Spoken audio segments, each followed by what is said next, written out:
Olá, eu sou Tessandro Vilela e é uma enorme satisfação estar aqui com vocês. Estou no estúdio do sistema CFN-CRN aqui no Combran, que está sendo realizado em São Paulo.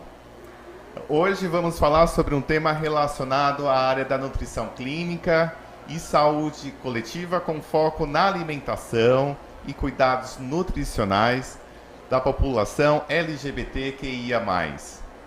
Comigo no estúdio, a nutricionista Isis Góes.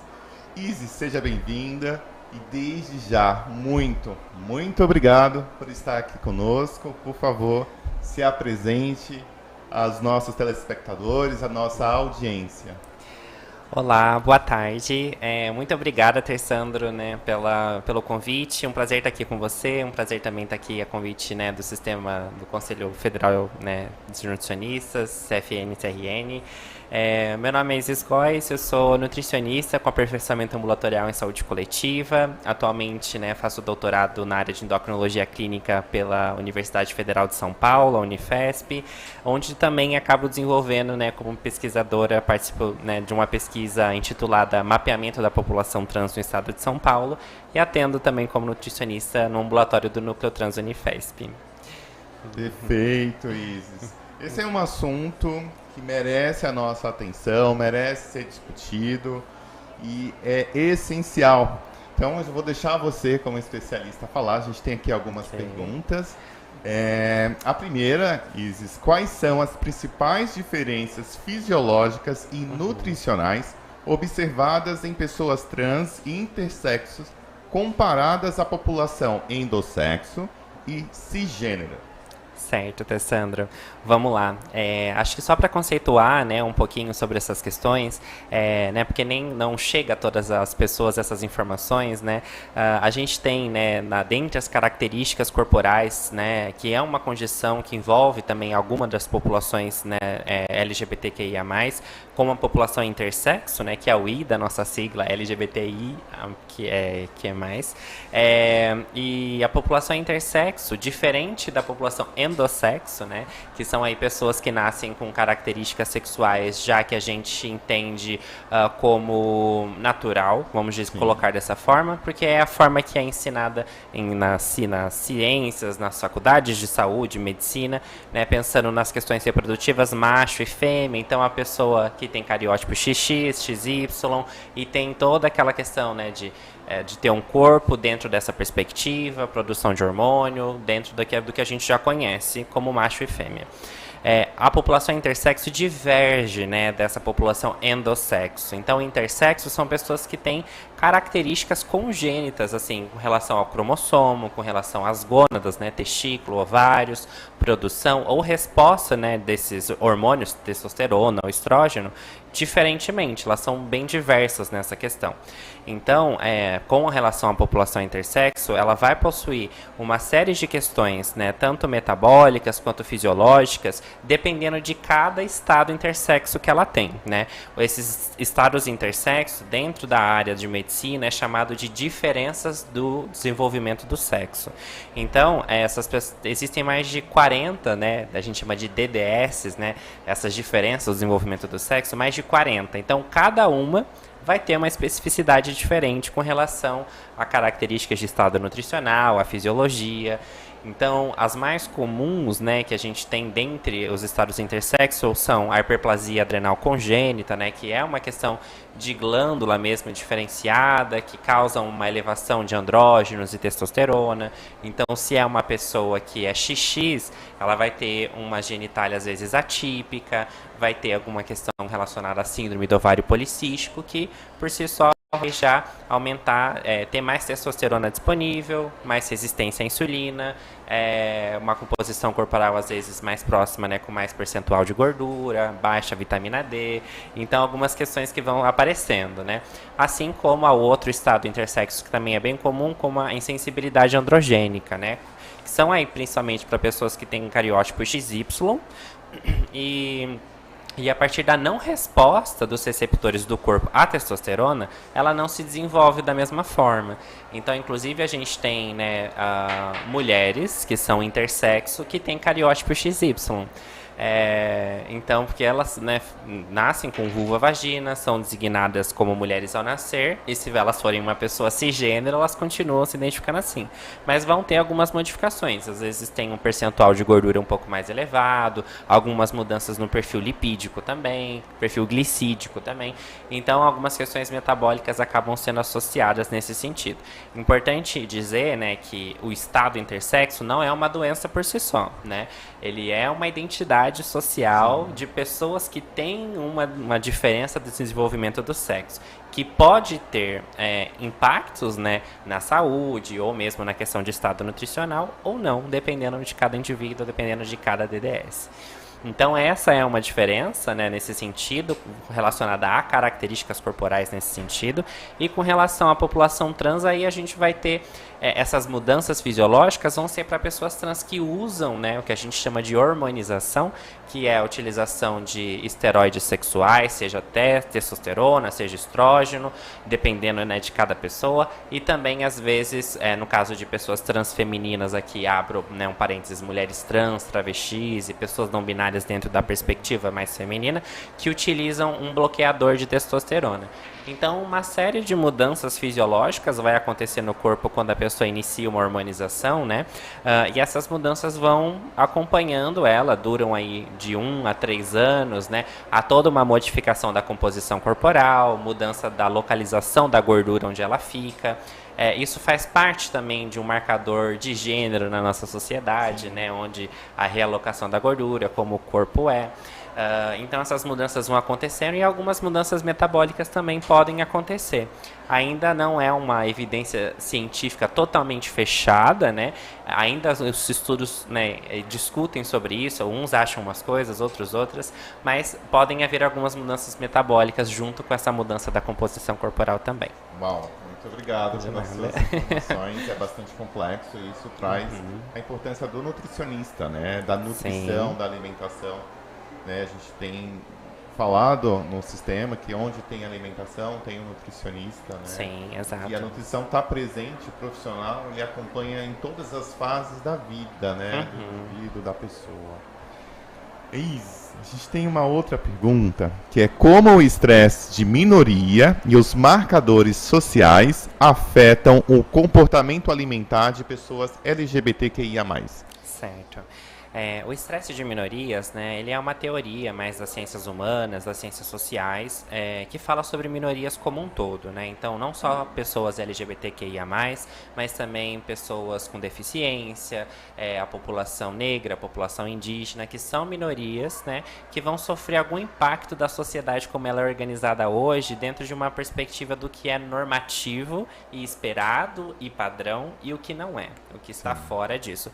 Então, esse estresse de minorias fala sobre populações que vivem num não lugar, né? Sim. Então, numa sociedade que às vezes não as incorpora de forma, né, não as integra na sociedade como um todo, ou que às vezes invisibiliza essas populações, ou mesmo, né, pensando aí os marcadores sociais, que podem ser marcadores de gênero, que podem ser marcadores de raça-cor, que podem ser marcadores, né, de características corporais, enfim, e esses marcadores sociais da diferença, né, eles estão muito relacionados com uma outra, né, questão das ciências sociais, que são os determinantes sociais de saúde.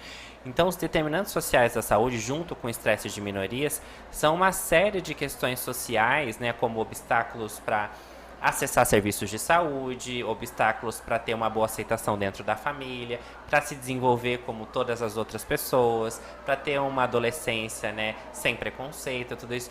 Que seria uma utopia, claro, mas como isso é o estresse de minoria. Então, essas pessoas passam por um desenvolvimento e por questões sociais e por obstáculos e dificuldades que vão impactando em vários aspectos da vida. Sim. Um desses aspectos é o comportamento alimentar, né? Então, o comportamento alimentar, claro, está associado a uma questão multifatorial humana, né? Que envolve, né, a questão psicológica, a questão social, a questões fisiológicas também, fome, hormônios, enfim.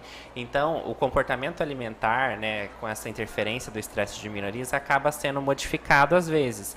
Então, a gente pode falar aqui sobre fome emocional, né, Então, às vezes, essas pessoas vão ter mais fome emocional do que fome física, né? Vão ter, nem sempre, né, vai ter uma questão, exemplo, de um comportamento alimentar totalmente disfuncional, mas que às vezes o que os estudos mostram é mais consumo de alimentos ultraprocessados, né? Mais alimentos palatáveis, que entra um pouco dessa perspectiva de fazer a pessoa se sentir bem dentro dessa questão. Então, há várias pessoas LGBTIA+, alguns grupos sociais dentre essas populações acabam tendo maior exemplo, prevalência de sobrepeso, obesidade ou mesmo síndrome metabólica, com relação a esses consumos, né, de mais de alimentos ultraprocessados e comportamentos alimentares não tão funcionais, pensando nessa perspectiva, por causa desse estresse social, né, que vai impactando a vida mesmo. Uau! Pegando um gancho na sua resposta, né, queria saber quais são os fatores psicológicos e sociais que contribuem para o maior risco de transtornos alimentares entre a população LGBTQIA+. Certo. Bom, essa pergunta está bastante linkada, né, com a Sim. anterior, então, só continuando mesmo, né, a gente vê que, tanto esse aspecto, pensando, né, transtornos alimentares, os transtornos alimentares são transtornos psiquiátricos, né, então eles são multifatoriais, envolvem aí questões, né, psicológicas, questões fisiológicas, questões sociais, dentre a sua origem. As populações LGBTIA+, né, elas têm já uma prevalência maior de ansiedade, depressão, ideação suicida, que vem em decorrência desse estresse de minorias. Então, todas as vezes, uma não aceitação sobre si, né, sobre ser uma pessoa trans, ou sobre ser um homem gay, sobre ser uma mulher lésbica, isso vai impactando, né, no que a gente chama de uma LGBTfobia internalizada, né? Porque o mundo à volta às vezes não está aceitando aquela pessoa no seu desenvolvimento. A criança passa às vezes por cortes da própria identidade, do seu próprio comportamento, e ela vai entendendo que ser como ela é não é bem visto na sociedade. Então vai trazendo, né, várias questões em saúde mental. Então a gente fala de estresse de minorias, questões sociais, impactando, né, a saúde psicológica. E dentre as perspectivas de ter mais depressão, ansiedade e também ideação suicida, os transtornos alimentares entram como o que a gente chama de comorbidade em saúde mental. Então, eles podem aparecer, a população LGBTIA+, está em risco elevado, né, para desenvolvimento de transtornos alimentares, né, quando a gente compara com pessoas cisgênero e heterossexuais. Então, dependendo de cada população, um tipo de transtorno é mais comum. Então, se a gente for pensar pessoas trans, né, durante a adolescência, às vezes anorexia, bulimia nervosa acabam sendo os mais comuns. Homens cis gays também acabam, né, entrando dentro dessa perspectiva, às vezes, de controle de corpo, que vem também dentro dessa questão. Uma busca desenfreada por isso, né? Sim, e tem essa característica também, né, da personalidade, de questões emocionais, que é o perfeccionismo, né?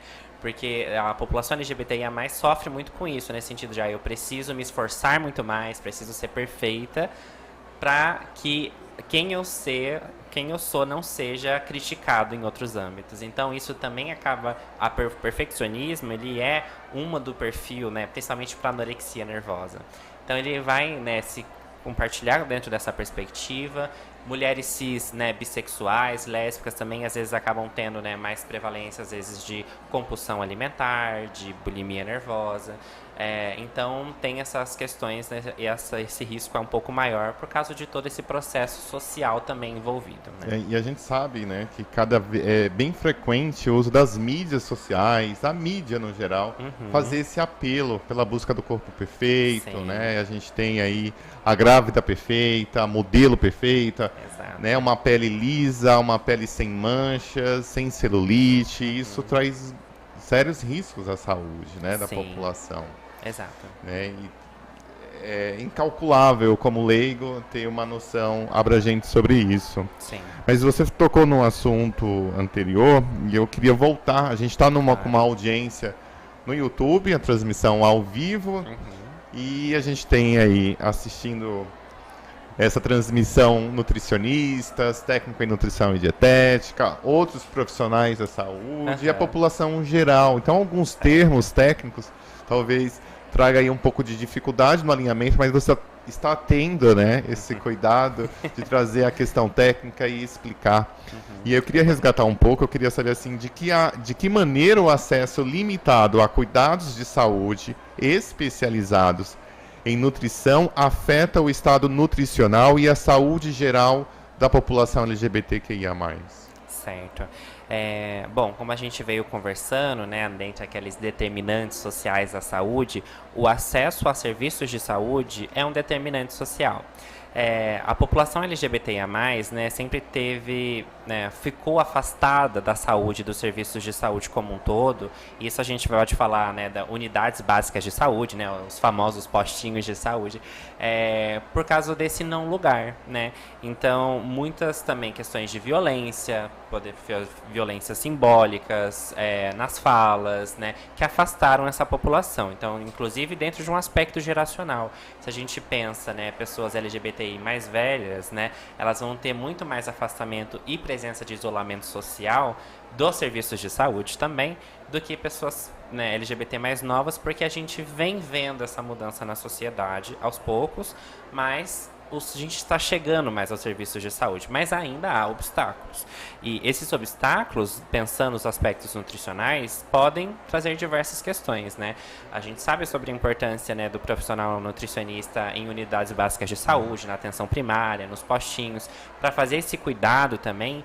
E as populações LGBTA+, vão ter ali, né, algumas especificidades, né, que a gente está trabalhando para que no processo formativo isso comece a ser pensado, e na educação continuada também, que é uma questão muito importante, né, de atualização, né, de profissionais que estão na rede pública de atendimento, ou mesmo na rede particular, dependendo de cada perspectiva, para fazer esse acesso melhor. Mas esse não acesso ou esse afastamento dos serviços de saúde pode impactar de diversas maneiras, né?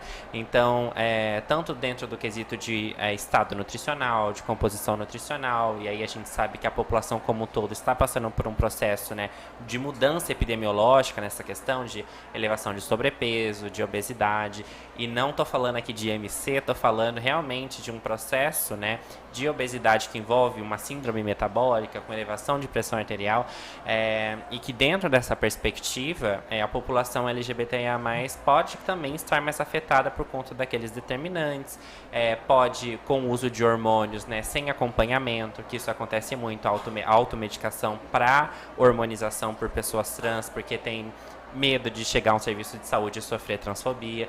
Então, essa automedicação, às vezes, com regimes hormonais não tão adequados, vão ali predispor aquela pessoa a um maior risco de pressão, né, pressão alta, diabetes, né, a síndrome metabólica, trombose. Então, toda essa perspectiva, né, que com a alimentação adequada também, e, claro, pensando todos os outros profissionais que trabalham junto com nutricionistas, né, uma equipe multiprofissional, fariam um cuidado, um acompanhamento, né, e não só de tratamento, né, dentro dessas perspectivas, quando a pessoa já está nesse processo de saúde e doença, mas também na questão de promoção de saúde, que é o que falta muito ainda para a população LGBTIA+. Eu vou até pontuar uma coisa que acho que é muito importante. Por favor. A gente, dentro da saúde, das pesquisas, da medicina, ainda quando a gente fala sobre pessoas LGBTIA+, o foco tem sido muito ainda as infecções sexualmente transmissíveis, né? Sim. Por conta da questão de epidemia de HIV/AIDS, que, né, não só o Brasil, mas o mundo todo passou, e esse foco, né, mas que teve na população LGBTIA+, mas foi também por uma conta de determinante social da saúde e a marginalização dessa população. E isso ainda ocorre. Então, ter essas pesquisas e ter esses serviços de saúde apoiados ainda em trabalhar promoção, prevenção e tratamento das ISTs é muito importante. Mas a gente precisa avançar para além disso, né? E aí também que entram essas outras perspectivas de cuidado, né, que são importantes para prevenir outras questões também. Perfeito. Olha, eu agradeço muito sua participação. Temos uma última pergunta. Certo. Sei que você tem uma agenda concorrida aqui no Combran. Queria saber como que a intersecção entre os fatores como gênero, raça, orientação sexual e condições socioeconômicas influencia o comportamento alimentar e o risco de deficiências nutricionais na população LGBT. Certo. É muito legal a gente falar, né, o que a gente chama de hoje também, que aí traz a gente está falando muito sobre ciências sociais, né, aqui nesse podcast hoje. Eu acho muito bacana ter essa troca entre a saúde e as ciências humanas, porque aí a gente se aproxima mais, tem um diálogo melhor, e isso ajuda todo mundo. Então a interseccionalidade também, né, entra aí como essa perspectiva vinda das ciências humanas, do direito também, para pensar esse junto, né, como a formação do sujeito envolve várias etapas, né? A gente não é só uma identidade de gênero, a gente não é só uma orientação sexual, a gente é um todo, né? Que vai ter essas intersecções. Então, é claro que quando a gente fala de interseccionalidade, né, dessa intersecção de gênero, raça, cor, de idade, de classe social, a gente vai falar de uma individualidade, né? Sujeitos que são atravessados por diferentes questões sociais, né? E dentre essas perspectivas, né, quando a gente pensa esses fatores influenciando nas questões de composição corporal e necessidades nutricionais, cada um vai ter uma questão, né? A ideia não é hierarquizar, né? Pensar, né, claro que, sei lá, uma travesti preta de classe social mais baixa vai estar mais vulnerabilizada, mas de como, né, os processos de vulnerabilização vão atravessar elas de forma diferente, fazendo com que elas às vezes tenham menos acesso a questões tanto de formação, né, de escolaridade, de empregabilidade, de acesso a questões de saúde. Então, essa pessoa vai passar por um processo, né, social dentre essas suas intersecções e nesses atravessamentos sociais que podem impactar, né, na composição corporal. A gente já tem alguns estudos no Brasil que vão, né, apontando isso, como a população, né, negra, então preta e parda acabam tendo, né, maiores vulnerabilidades com aumento de sobrepeso, de pressão arterial sistêmica mais elevada, e como isso também envolve questões envolvendo, né, a vivência do racismo e toda essa perspectiva. Então, quando a gente pensa todas essas intersecções vão afetar diferentemente essas pessoas. E quando a gente pensa no aspecto nutricional, né, a gente vai falar muito sobre uma questão de saúde coletiva, que é a insegurança alimentar e nutricional, que infelizmente ainda hoje a população LGBTIA+, tem uma prevalência maior de insegurança alimentar e nutricional. Claro que a insegurança alimentar e nutricional, ela é baseada, né, nesse acesso, né, regular a uma alimentação adequada, né, tanto na questão de quantidade quanto na questão de qualidade ao longo, né, dos meses, sem ter essa mudança e sem também, né, se preocupar com a alimentação e às vezes perder, não vou comprar um remédio porque preciso comprar comida. Então, a gente tem, né, essas questões e estar em segurança alimentar hoje no Brasil é uma coisa que, né, a gente tem retomado depois da pandemia, que foi uma questão que afetou muito, mas que afetou muito mais as populações que já eram vulnerabilizadas. Então, se a gente pensa a questão de orientação sexual não hétero, de pessoas trans, de pessoas negras, de pessoas, né, que têm um trabalho informal, né, a gente vai ter toda uma vulnerabilização maior, e aí a gente teve uma piora, né, um agravamento dessa insegurança alimentar, e que isso afeta sim a composição corporal, afeta a qualidade da alimentação, afeta necessidades nutricionais. Então, a insegurança alimentar que vai entrar um pouco dentro dessa perspectiva, né, de afetar dessa forma, pensando as interseccionalidades, né? Então, acho que é um pouco dessa perspectiva. Muito obrigado. Não tem como, né, tirar esse recorte da questão socioeconômica, né? É bastante marcante e define muita coisa, né? Sim, com certeza. Isis, mais uma vez, muito obrigado. Queria que você se despedisse da nossa audiência, deixando uma mensagem final, um depoimento, né? A gente sabe o quanto a ciência da nutrição, a alimentação é importante para a nossa população. A gente costuma dizer que nutrição é vida, e é mesmo, né? E a vida das pessoas, né? Então, todo cuidado é válido, né? Todo cuidado é pouco, né, a gente pensando na vida das pessoas. Então, queria que você deixasse uma mensagem final para nossa audiência que nos assiste agora e que vai aí assistir depois, que vai ficar gravada no canal do CFN. Certo. Bom, quero agradecer a Tersandra, né, novamente pela, né, dividir esse momento com você. Obrigado a todas as pessoas que estão assistindo a gente também, que vão assistir.